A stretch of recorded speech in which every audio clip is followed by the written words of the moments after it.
Hey, hello everyone. Welcome back to the channel. In this series, we'll build a complete full stack project from scratch using FastAPI for the backend and React with TypeScript for the frontend. So we'll work with PostgreSQL, SQLAlchemy, Alembic, and document our APIs using Swagger, then containerize and deploy everything using Docker, Docker Hub, and AWS EC2. So by the end, you'll know how to build and deploy a modern full stack app from start to finish. So let's start with creating a backend first. Okay, so I'll just start off with creating first a directory and then installing all the necessary things.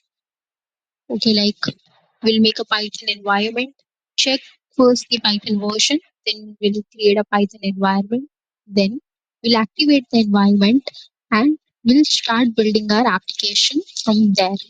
Okay. So I hope you'll actually enjoy the video provided you are consistent throughout.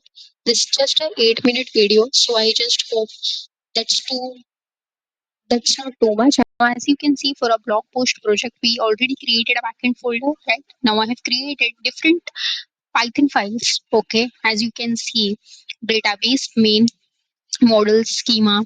Okay, environment file and requirements.txt file, which consist of our packages and dependencies that needs to be installed for our project. Okay, and that we will do later on. Okay, but starting off initially with writing our code, because that's not too much of it. Okay, and just for the learning purpose, we are creating a small application. So let's just start off with our data with our code in database. So see, as you can see, there are like different modules that we are importing from the SQLAlchemy. Okay, and this is what SQLAlchemy is, a way to interact with our database, wherein practically performing, when we are going to perform this, practically you will see we are not going to create tables in our database manually. Okay, so here it will here this can help you to actually create your table through models. Okay, in your project.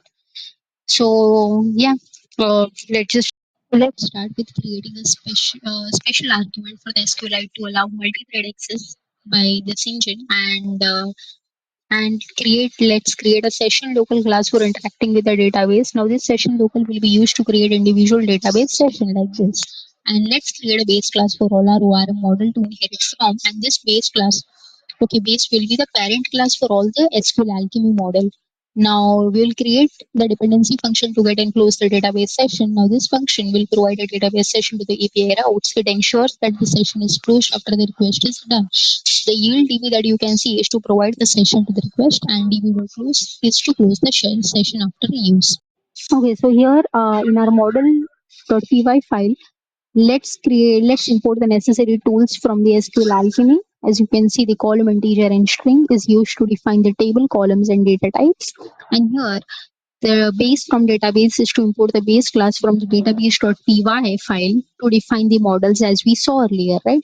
Now let's define the post model, which represents a table in the database. And here the table name post is the name of our table in the database. Now let's define the table columns, that is fields. So here the field ID is the primary key, that is a unique identifier for each post, and index is equal to true, means it helps improve the lookup performance when filtering by ID. Okay, now here, which you can see, the title column, the title, and the content, okay, cannot be null. So here the label is equals to false, and both must be a string. Okay, now coming to the author. So here the author field is optional. If not provided, it will be default to anonymous. Let's import the base model from Pydantic. And what is Pydantic? It is used for data visualization and serialization. Okay, so now let's create a schema for creating a new post. So as you can see here, it is after importing all the necessary modules from the FastAPI and SQLAlchemy, we will create an instance, a FastAPI app instance, by writing app is equal to FastAPI as above. And this particular line that I'm writing over here will ensure that all the tables are created when the app starts. Okay, so that is the reason why we are writing before I are writing our APIs, so that as soon as the app starts, all the tables in the database are created.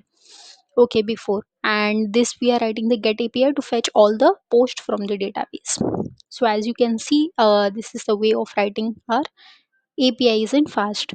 Now we are trying to access the post response from the schema file that we wrote. Okay, so hope you'll understand this. And now we'll use a dependency injection.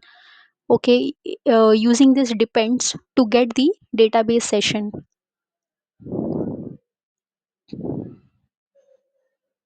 So again, we are accessing get db from database, right? As you can see here, now we'll query all the record from the post table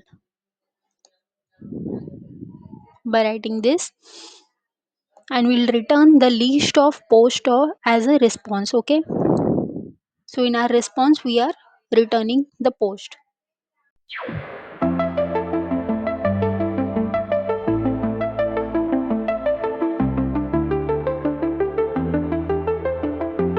Okay, so now we'll create a post API to create a new post.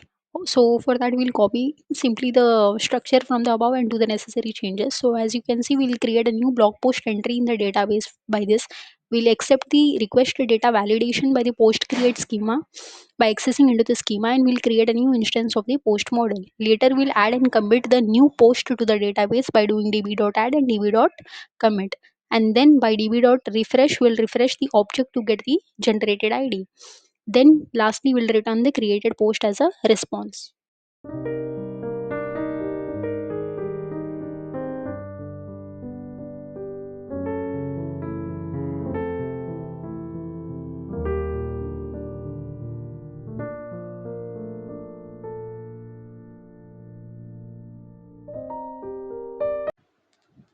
Okay, so I have added one more code snippet to my database.py file.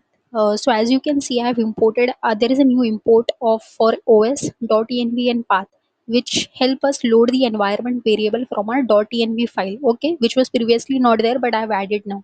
Now here we are loading our .env file to get the database URL securely. If no environment variable is found, we'll fall back to the local SQLite database. So it works, both locally as well as in production. Okay, so now let's run our application, backend application, and check how FastAPI automatically documents our API using Swagger. When we open /talk in the browser, we see all our endpoints and even test them right there. No need for a tool like Postman.